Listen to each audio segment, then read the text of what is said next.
les amis, c'est Kroub. Aujourd'hui je suis avec Greg. Salut. On va présenter sa Audi S4 berline. Du coup très rare sur le marché français. Ça, Surtout en phase 2 en fait. En phase 2 on n'en trouve pas beaucoup. Yes. On en trouve beaucoup en phase 1 et en berline phase 2 elles viennent toutes quasiment de l'Amérique parce que ça s'est pas vendu en Europe tout simplement. Ok, bah, c'est dommage, pourtant c'est une très belle voiture et tu penses qu'il y en a combien en France? En berline c'est difficile à dire mais je dirais qu'on est sur 5-6 voitures en phase 2 quoi. C'est très compliqué à trouver. Quoi. Ok, du coup absolument en phase 2. Ouais, du coup phase 2, donc modèle du coup très rare et assez exceptionnel du coup en France. C'est ça. Donc voilà, donc les amis, aujourd'hui on va présenter du coup cette voiture. Là on commence à l'intérieur mais je vais vous faire la présentation d'extérieur, la sonorité et on va faire quelques petits roulages tout en restant sérieux. Dans les limitations. Ouais, limitations. On peut se faire plaisir en allant pas forcément ultra vite, mais vous allez voir, c'est plutôt sympa.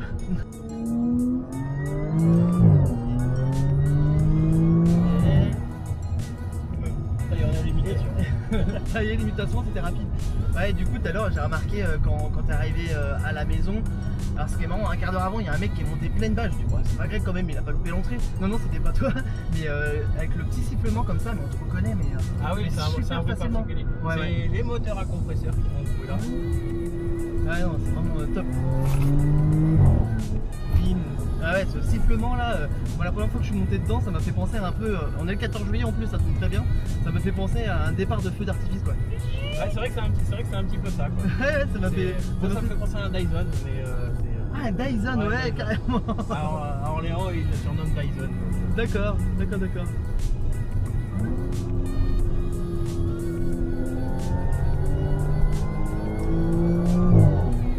Ah, ce petit retour là, c'est magnifique.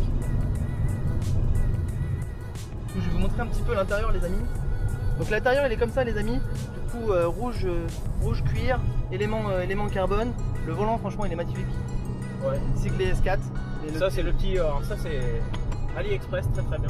AliExpress. Ouais, ça c'est AliExpress. Excellent. Il y a AliExpress et les bords carbone ici sont AliExpress aussi. Après tout le reste c'est du vrai carbone. Hein. Ça c'est le pâte carbone chez Audi d'origine. Voilà. Et d'autres modifications à l'intérieur. À part un pack LED sur les lumières. Alors celle-là on peut la déverrouiller, ça n'existe pas pareil en France, mais on peut la déverrouiller des 4 portières en fait, on a les mêmes boutons sur les 4 portières. Normalement en France t'as que celle-là qui. Ouais. Ah oui, et la spécificité de cette voiture qui fait rire beaucoup de personnes, c'est le coffre. Dans le coffre en fait il y a une poignée anti-kidnapping, on peut pas vous enfermer dans le coffre, c'est obligatoire pour les voitures qui viennent des États-Unis. Notre particularité c'est la petite boussole qu'on a ici. Ça c'est pareil, ça vient des États-Unis, c'est parce qu'aux États-Unis ils se dirigent vers nord, ouest, voilà. Ouais, du coup oui, par rapport aux rues nord, ouais, je vois. Si je trouve que c'est vraiment agréable, du coup le son il casse pas la tête, mais il est vraiment super agréable à vraiment vitesse normale quoi, vitesse régulée, sans monter dans les extrêmes, on peut vraiment avec cette voiture là se faire plaisir. C'est parce que j'ai monté une ligne Miltech dessus. D'origine il y avait une suppression de silencieux faite avec des soudures et tout, et du coup elle faisait beaucoup plus de bruit mais elle avait de la résonance. Ouais. C'était beaucoup moins agréable. Là si je veux faire du bruit j'en fais, si j'en veux pas je fais pas. Ouais, t'as pas le système de clapper non, et tout ça. Pas de clapper. Donc, mais c'est en fonction de comment on roule quoi. Ouais. En mode tranquille. Donc du coup là au niveau charpent, du coup t'as quoi au niveau de la ligne du coup? J'ai juste les catalyseurs d'origine, le reste c'est une ligne complète Miltech. Ok. Avec il y a 2 intermédiaires et pas de silencieux. D'accord. Voilà. Enfin c'est une double ligne du coup parce que la voiture a 2 lignes d'échappement séparées. D'ailleurs. Ouais, comme vous avez pu le voir dans les images que je vais montrer avant, l'arrière est composé de 4 sorties énormes. Bon alors Greg, du coup raconte-nous un peu la voiture coup de cœur. Bon voilà ouais. En fait moi là-bas je cherchais plus une RS3. Mais la RS3 c'est une voiture qui a un budget un peu plus élevé et qui a souvent moins d'options. Donc qui me plaisait moins. Donc on m'a parlé, il y a un copain qui m'a parlé des S4 et j'ai commencé à regarder. Du coup j'étais vachement intéressé sur une S4 phase 2. Et ce qui s'est passé, c'est que j'avais déjà commencé à chercher la voiture. En parallèle, j'avais commencé à chercher un kit carrosserie parce que j'avais prévu d'acheter un kit carrosserie. Le panier était prêt. D'accord. Et en fait, cette voiture-là, esthétiquement, quand je l'ai trouvée sur internet, elle était déjà faite comme ça avec le kit carrosserie que je voulais. C'est magnifique. Hein. Donc dans la config que je voulais, donc Okay. l'annonce est tombée, je suis allé voir le lendemain, je l'ai réservé, la semaine d'après je suis allé la chercher. Donc toi, elle était déjà modifiée esthétiquement. Voilà, c'est ça. Voilà. Le moteur était. Le moteur était d'origine, il n'y avait que la ligne d'échappement qui était bricolée maison par l'ancien propriétaire. Ouais. Et esthétiquement, sinon, hormis les deux moustaches à l'avant et les autocollants, tout était d'origine. Ok. Donc toi, qu'est-ce que tu as fait comme prépa esthétique depuis? Alors moi, j'ai juste rajouté mon Instagram, les quelques autocollants. Voilà, donc l'Instagram que vous avez là. Voilà. Les quelques autocollants, le premier, les gens reconnaîtront, et le deuxième, ils reconnaîtront également. Voilà. On a le même à l'avant. Des petites dédicaces avant. Dédicace à ceux qui reconnaîtront hein. L'insolence de Greg. Sur la Leon Cupra, j'avais déjà cet autocollant là, donc c'était un petit peu mon kiff. Moi, qu'est-ce que j'ai fait? J'ai juste rajouté les deux petites moustaches sur le côté qui sont là. Ouais. C'est effet carbone ou c'est vraiment... Non, c'est un effet carbone. C'est un effet carbone, ouais, ok. Un effet carbone. Donc la lame à l'avant, c'est... La lame à l'avant y était, okay. Par l'ancien propriétaire. La grille avant noire, elle a été faite par l'ancien propriétaire aussi. Ok. Il y a juste des anti-brouillards qui font blanc et jaune du LED, ça c'est moi qui l'ai rajouté. Ok, les jantes? Les jantes elles y étaient aussi également. Donc tout le covering, le déchromage et tout. Ouais, elle est déchromée du coup, oui. Elle est déchromée, c'est l'ancien propriétaire qui l'a fait également. Extérieurement, c'est tout. Ok. Va arriver un kit gros frein et des combinés filetés que j'ai déjà, mais qu'avec le confinement, ouais, on n'a avec pas le eu le temps confinement de poser quoi. Ouais. Ouais. Puis ça nous a permis de venir aujourd'hui là dans ce spot magnifique. Peut-être que si elle était rabaissée, on n'aurait pas pu venir jusque là. Ça risquerait d'être plus compliqué. Du coup, au niveau, je vais du coup prendre donc l'échappement Miltech. Voilà, donc ligne complète Miltech. Alors tu m'expliquais, ouais, après kata. Ouais. Donc tu m'expliquais là du coup que la ligne, elle se... Oui. Alors du coup la voiture est longue. Hein. Donc la ligne d'échappement, il y a deux lignes d'échappement en fait qui partent du moteur. Et il faut savoir que la ligne s'allonge à peu près de 2 à 3 cm quand elle est chaude. Elle s'agrandit. Ça s'agrandit, ouais. C'est-à-dire qu'en fait, au repos, les Miltech, on les voit pas, ouais, ils sont cachés sous ça. Et quand ça sort, ça dépasse, on arrive à lire Miltech complètement. Ok, ok. D'accord. Est-ce que tu peux m'ouvrir le coffre du coup qu'on voit un peu? Donc du coup c'est une malle. C'est une malle, du coup il y a quand même pas mal de place. Ouais, on met pas beaucoup d'affaires. Et la poignée... Et du coup la fameuse poignée qu'on vous parlait du coup anti-kidnapping qu'on n'a pas en France et que les voitures du coup américaines, parce que même si elle est canadienne. Ouais. Elle est aux normes américaines. Elle est aux normes américaines. Hormis le compteur qui est en kilomètre/heure, sinon elle est aux normes américaines. Voilà. Ok, est-ce que tu peux nous ouvrir du coup le capot et on va parler gentiment de ce que tu as fait toi au niveau motorisation. Donc il faut savoir que de base, combien ça fait de chevaux? Ça fait 333 chevaux de base. 333 chevaux de base, ouais. Et toi tu as fait quelques programmations, quelques modifications. Ouais, je vais détailler ça. Alors j'ouvre le capot. Donc on voit ce qui a été fait, il n'y a pas énormément de choses de faites, hein. On a juste ici l'admission CTS turbo et ça c'est le reniflard d'huile. Ouais, voilà. Ouais. C'est énorme, franchement c'est énorme. Magnifique. Donc ici on a le compresseur. Ce qui est pas mal sur cette génération là, c'est qu'on voit encore, il cache pas tout encore. Non, c'est vraiment pas mal. Le compresseur est juste ici, donc on peut pas trop le cacher. On a la poulie du compresseur qui est là. D'accord. Donc toi, qu'est-ce que tu as fait dessus? Donc il y a l'admission CTS turbo, la ligne d'échappement après kata. J'ai gardé les kata d'origine Miltech et on a une gestion éthanol qui fait aux alentours de 460 chevaux aujourd'hui. Donc la voiture a pris pas mal de chevaux quand même. Les moteurs à compresseur ont cette facilité là de prendre vite des chevaux quoi. Vite des chevaux quoi. Ouais. Bon là je suis désolé, il manque un cache mais il est commandé, il est je l'ai ouais non mais ça c'est des détails que toi tu donnes mais ouais. Moi j'aime bien quand c'est propre quoi. Du coup on va vous montrer l'intérieur comment c'est fait les amis. Je me permets? Oui, vas-y.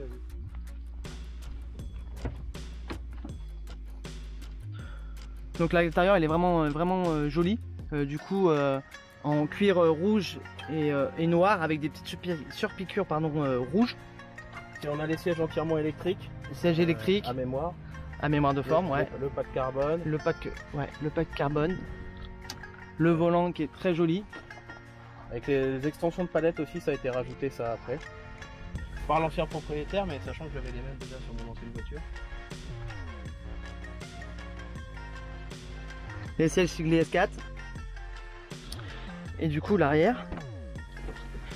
On ne verra pas, mais on est vraiment. Ouais. La tenue elle est éclairée entièrement en rouge. Oui, du coup, ouais, il y a un éclairage tamisé, on va dire. Ouais. Rouge. Rouge, du coup, au niveau des pieds. Et franchement, c'est vrai que moi, pour l'avoir vu, ça rend vraiment super bien. Donc, ouais, c'est là qu'on voit que berline, du coup, bah, c'est 4 vraies places. Du coup, elle est en config 4 places, mais pas 5 places. Si, elle est en config 5 places. Ah, si, oui, du coup, il y a les 5 places. Après, ouais, 5ème, ouais, faut que ce soit un petit gabarit. Par contre, on part à 4 en vacances, très bien. Voilà, c'est ça l'avantage de cette voiture là, c'est que tu as un beau coffre et tu peux du coup l'utiliser en voiture un peu familiale quoi, du coup complètement quoi. C'est ce que je voulais moi. Je suis pas très coupé, je veux quelque chose de pratique et dans le même temps. Le ciel de toit est noir, ça c'est pareil, c'est un covering. C'est un covering. C'est le même covering que celui qui est sur les bas de caisse ici. Ok. Est-ce que tu veux bien du coup nous la démarrer, qu'on entende un peu le bruit? Ah oui, du coup tu as refermé devant ou pas? On va rouvrir. Ouais. Je vais parce que j'ai remarqué moi sur les autres vidéos des autres amis de YouTube, c'est qu'ils mettaient pas souvent le bruit côté moteur. Bon, après Greg il m'expliquait du coup des fois c'était pas forcément flagrant le bruit de ce côté là, mais là comme c'est un compresseur, du coup là ça chante quoi.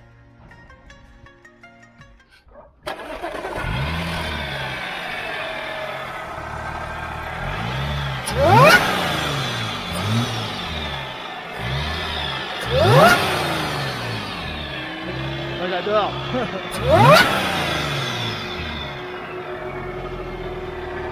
Ok, du coup on va écouter le son maintenant à l'arrière.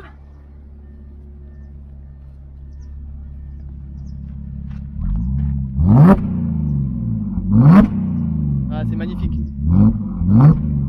Là, bien rauque et tout, et pas trop casse-tête. Attends, je vais mettre sur le côté Greg parce que là j'étais bien derrière, je m'en suis pris plein la tête, mais c'était fort agréable. Et là sur le côté.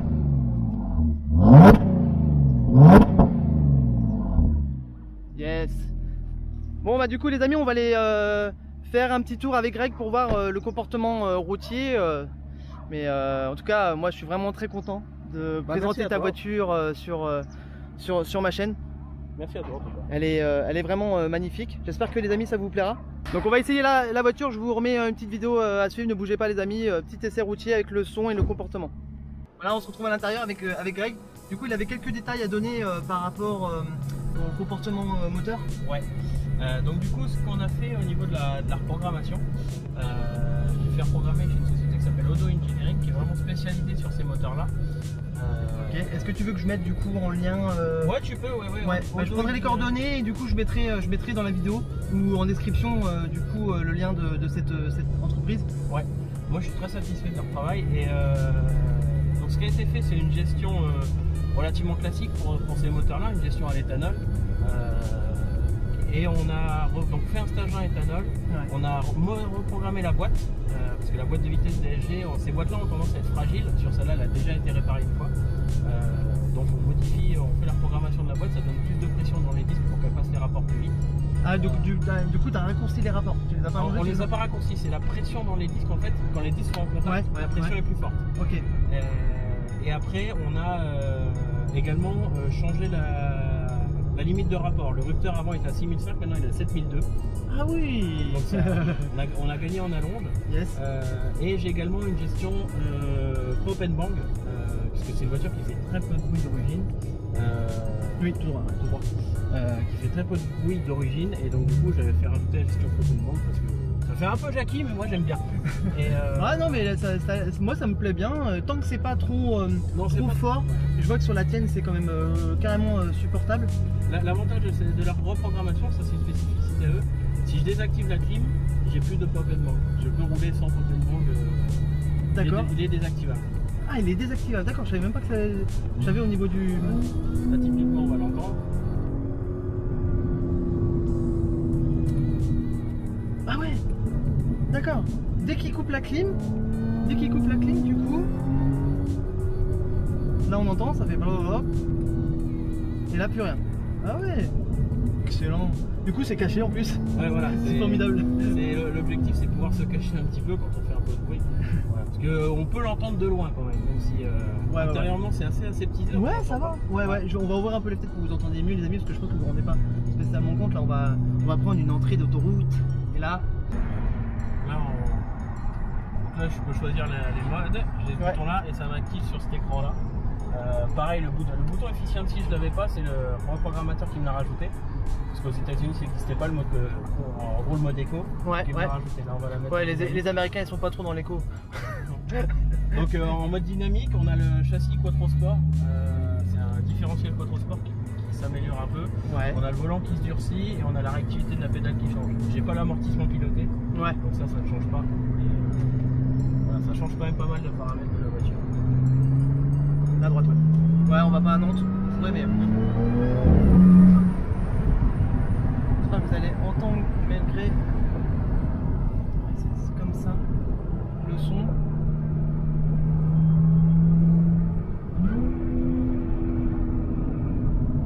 Tu viens verser un peu. Tac. Là, on va pousser jusqu'à 7002, elle va passer le rapport toute seule.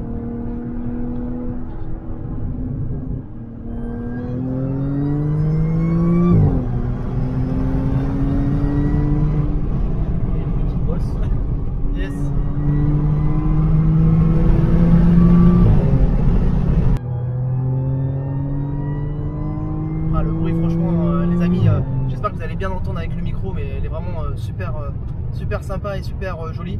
Et comme je disais, ça casse pas la tête. C'est que du plaisir. Là, on est à 130, si on se met à 130, voilà, moi c'est ce que je voulais. Une voiture, voilà, là on est à 130 en 7ème. Ouais, j'avais vu, c'est vraiment, c'est vraiment cassé. Du coup, tu peux taper de la route sans problème.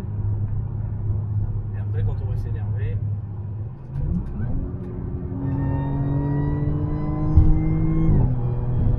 Ouais, le petit boulot. J'espère que vous l'entendez bien. Après, ça allonge vraiment beaucoup. En première, on peut aller à 70. En deuxième, on est à plus de 100. Ouais. Voilà, c'est vraiment une grosse allonge. Malgré tout, on fait un 0 à 100 normalement maintenant en 4 secondes 5, à peu près entre 4 secondes et 4 secondes 5. Ouais, ça, après, je suis pas très chrono, je suis pas très course à la puissance. Moi, la voiture, elle me plaît. Ouais. Je m'amuse avec et c'est ce qui me convient. J'ai pas besoin d'aller chercher plus. Yes. Puissant, mais toi, comment expliquer du coup? C'est linéaire. Ouais. Mais c'est sympathique sans être ultra brutal. Parce que t'as pas l'effet turbo, le compresseur est beaucoup plus doux en fait. Ouais. J'en reviens à la Maléon que j'avais avant pour comparer, c'était un moteur turbo qui n'était pas reprogrammé, mais c'était un vrai karting et ça mettait un sacré coup de pied au cul. Et là, non, c'est pas le but en fait, ça reste une berline routière. C'est une voiture typée autobahn, c'est vraiment une voiture typée à 250 fil de gauche sur l'autoroute. Ouais, c'est ça. Ouais, après ça dépend ce qu'on cherche, mais c'est vrai que moi je serais un peu dans le même esprit. Hein. Ouais. Je suis vraiment dans le même esprit. Après par contre, si celle-là, on fait un launch control, un départ arrêté, si on fait un launch control, ça va vraiment par contre t'emmener assez violemment. Avant celle-là, tu avais la Léon Cupra. Oui. De quelle année du coup? C'était 2016. 2016, pareil, de toute façon, je crois que tu n'as pas eu beaucoup de voitures d'origine. Non, même ma Clio 1 litre 2, ma première voiture n'était pas restée d'origine. Ça servait pas à grand chose, mais à l'époque, on avait que ça quoi. Ouais.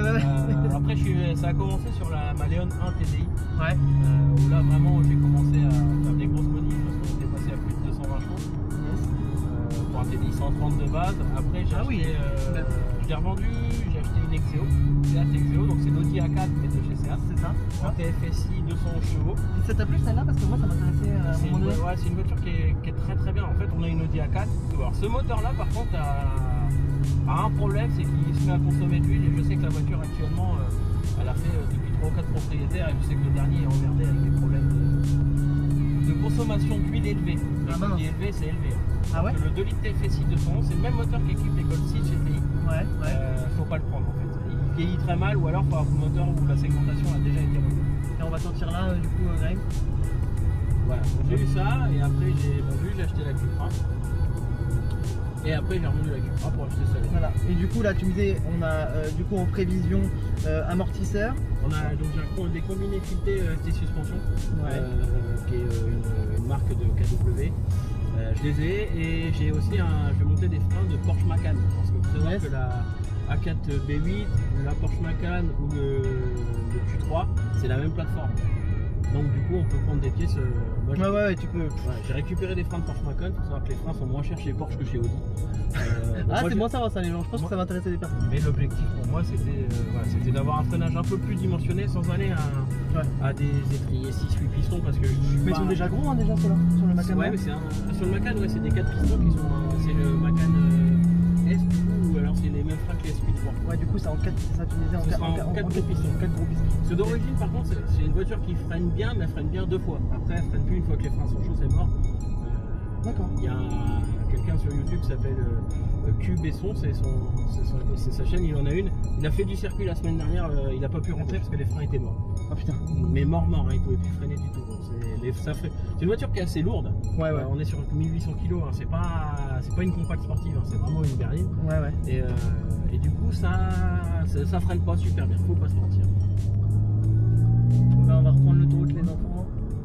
Les amis, pourquoi je veux toujours vous appeler les enfants? Je pense que c'est parce que j'ai envie d'être proche de vous et du coup on est une grande famille YouTube et donc là je vais partir assez bas dans les tours. Alors attends, on va inverser le truc. Voilà. Je vais partir assez bas dans les tours. Donc là on est à 3005, ça va pousser jusqu'à 7002.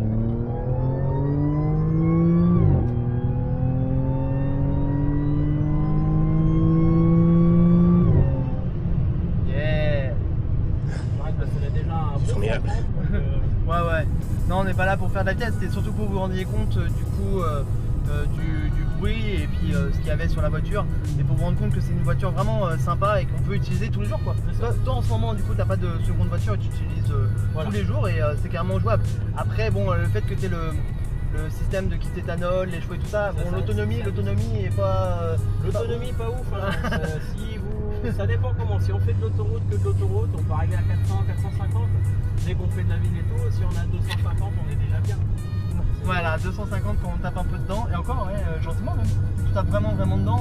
Moi, l'été dernier, elle n'était pas à l'éthanol, quand j'étais à Monaco, il y a un plein, j'ai même pas fait 200 bornes, avec un plein de 90. Voilà, donc voilà, ouais, c'est une voiture. Ça consomme. Mais bon.